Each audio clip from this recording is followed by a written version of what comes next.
Allez,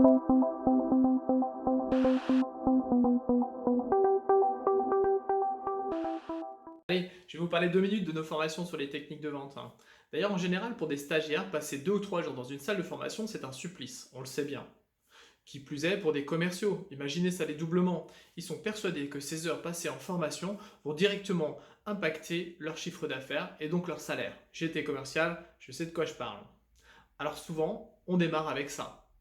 On aborde les conditions de l'efficacité commerciale, de la gestion du temps, pour bien réaliser que le commerce est sur l'axe de l'efficience, le meilleur équilibre entre les résultats à atteindre et les moyens mis en œuvre. En 2 mots, chercher à faire mieux avec moins. Ensuite, on parle d'empathie, des célèbres travaux de Carl Rogers. Vous savez, l'écoute active, la reformulation.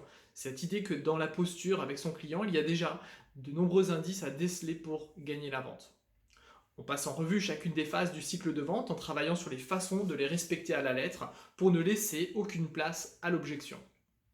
On apprend à parler de ses produits, de ses services de façon claire, concise et concrète, en utilisant une argumentation qui fait écho à notre client, en parlant plus de bénéfices que de caractéristiques.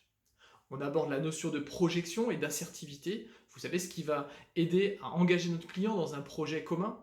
On découvre ensemble des techniques pour persuader puis convaincre son interlocuteur.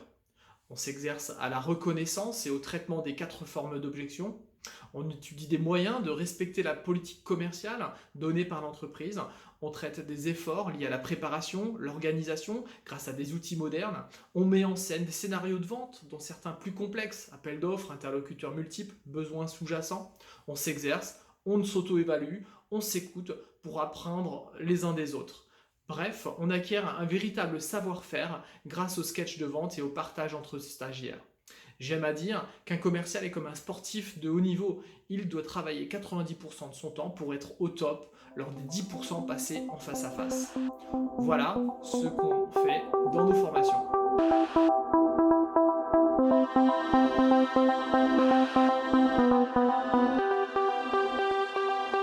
Come inside.